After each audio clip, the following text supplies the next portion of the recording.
Hey everyone, thanks for joining. So today we're going to talk about my symptom in detail number 11, which is going to be shortness of breath, and just talk a little bit about that and how that's impacted my life. Again, I'm going to just going to reiterate this. So I'm doing these videos, these symptom in detail videos, just so that if you guys are having this particular symptom, maybe it's something that you could think about checking with your doctor, like celiac disease or alpha gal, because I've had both of those. So really, I'm just trying to help you guys out and trying to figure out and where you're being your own advocate for your own health, and you're trying to figure out what's going on with you and why you're having some of these confusing symptoms. So I just hope you guys find this beneficial.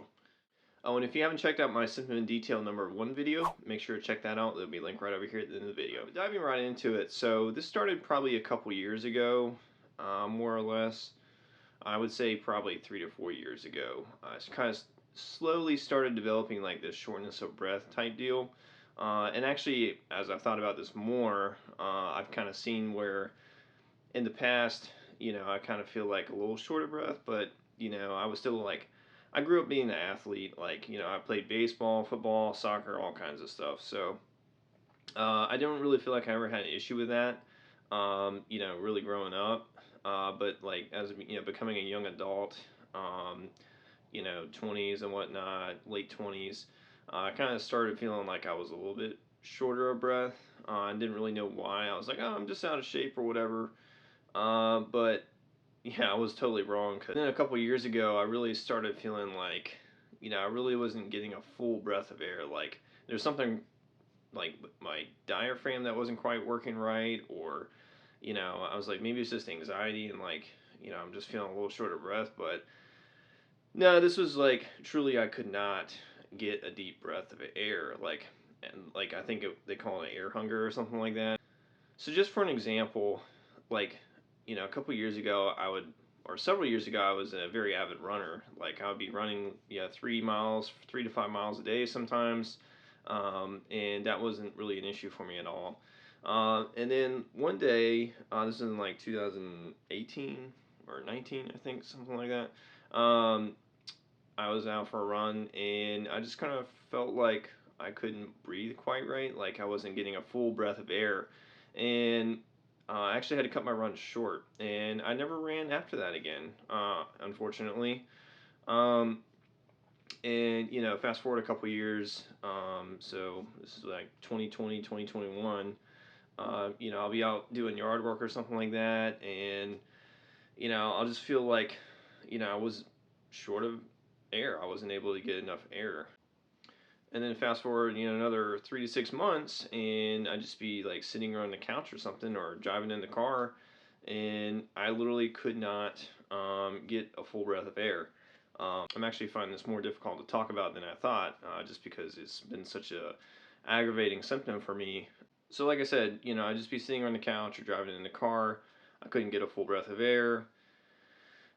Just kind of like I did right there. Like I would start breathing in, it would just stop. Like my diaphragm would just stop. Uh, or my chest would just stop expanding. And I was, it was a very concerning symptom. It's like, what's going on here? Like, of course, your mind always goes to the worst thing possible. Like interstitial lung disease or cancer. You name it. That thought's probably crossed my mind at some point. But it's just very, very difficult to stay positive when you have this stuff going on and you don't know why. And like, I did go to the doctor. I went to the cardiologist too, and the pulmonologist, and they did some tests and whatnot, and they're like, "Oh, everything's normal." So I'm like, "Well, I don't feel normal." So, and this is after I have the celiac diagnosis, right? Um,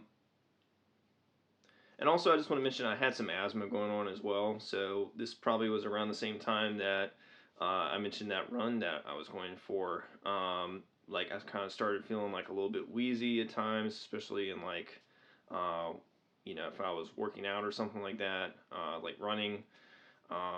So that's another reason why I kind of quit running as well. I'm just going to touch a little bit more on the asthma part of it. Since asthma and shortness of breath are so closely related, I'm just going to include that in this symptom, um, even though they probably could be two different symptoms themselves. So in 2019, like I was saying, I was running, And I just kind of started feeling like a little tightness in the chest and like a little wheezy, just feeling like I couldn't get a full breath of air, just like that. And so um, after that, like it was just kind of an isolated incident. But then probably a couple months later or 6 months later, I can't remember exactly. Sometime over the summer. This was in the springtime. Is spring of 2019 is when that happened. So kind of like over the summer or fall time, like just one night, like I just felt like my chest was really tight, and like I think I went to bed or something like that, and I woke up and like I couldn't breathe. It was like probably one of the scariest things that ever happened to me. And it was just very alarming to me. I actually ended up having to get up and like kind of walk around and like sit in a chair, and I just felt like, what is wrong with me? Like, why is this happening? And this happened a couple times actually. Of course, I do all the things like decongestant, like um, I don't know, steam therapy, like whatever I can do to try and loosen up, the airways, and nothing really seemed to work. Um, and it kind of left me scratching my head because this was like there was no rhyme or reason to it. It would just happen, and then it would kind of go back to being normal again, normal-ish. Although I did kind of eventually over time see like I had a gradual depreciation of just quality of breath, I guess you could say. So that's kind of what prompted me to go to the pulmonologist. Actually, after my celiac diagnosis, um, and things like being gluten free actually did help a lot. It seemed. I've only, knock on wood, had like one episode since going gluten free. So, and that was actually after I started getting treatment for the Lyme disease. So I don't know if that was like kind of a flare up, from getting treated for the Lyme. I don't know. So, because it said it can aggravate some of your old symptoms. And I know Lyme, alpha gal, and celiac disease all are kind of strongly associated with pulmonary issues. So whether that be asthma, um, unfortunately interstitial lung disease, or idiopathic lung disease. So I don't know exactly what the problem was, but like I said, at least things, knock on wood, have seem to have gotten better. So we'll see how the things keep going. But yeah, like I mean, you can't. Honestly, it just makes you feel so disarmed and just like honestly just reliant on other people, and just is kind of like a kick in the pants, honestly. But yeah, you just be like, I mean, for me, I was just sitting there and just struggling to breathe, like I was having trouble getting air in and out. So I'll be like wheezing kind of on the in and the out, and it was just nothing really seemed to want to work right. And I was like, well, could I be allergic to something, or I just didn't know what was going on. So after I found out about the alpha gal allergy, I started, when I would take antihistamines, it felt like at least with the chest tightness and some of the constriction of the airways, that seemed to, the antihistamines seemed to help with that. So that was beneficial. But now I take antihistamines every once in a while. Sometimes I was taking them several times a week. So I say like 3 to 5 times a week I was having them maybe. And now I take them very sparingly. And I just had a lot of, like I said, I had the rib pain as well going on, and it was just a lot of stuff that was going on. I had nerve pain as well, so I think in combination, like there was a lot of stuff. It could have been like the chronic Lyme that have the unofficial diagnosis of, um, and I'm getting treatment for, and I'm feeling a lot better, fortunately. Um, so could have been the Lyme. I don't know. Could have been celiac disease. Could have been a combination of both, possibly.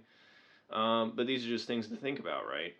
So when I'm saying shortness of breath, it's not because I'm exerting myself so much to the point where I I just can't I can't breathe. I mean, I could just be sitting on the couch and not be able to, not doing anything, and just not be able to get a full breath of air, or feeling like I'm short of breath.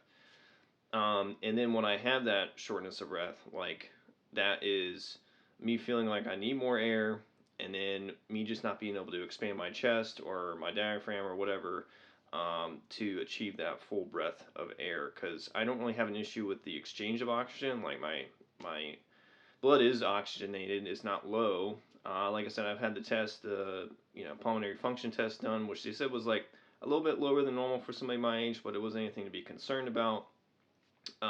So, like I said, it was more of like a muscle or nerve type thing probably going on, versus like an actual issue with my lungs. Although I was a little concerned about my lungs because I have had like the wheezing type thing.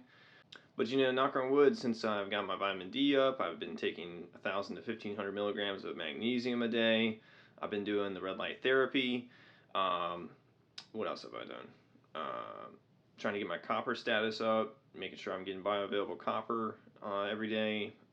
Trying to get my sleep right, mental health right. Knock on wood, everything's been a lot, much better. Because at some point in there, like, I would just go through the whole day and felt like I could not achieve a full, breath of air, and actually felt relieved, right?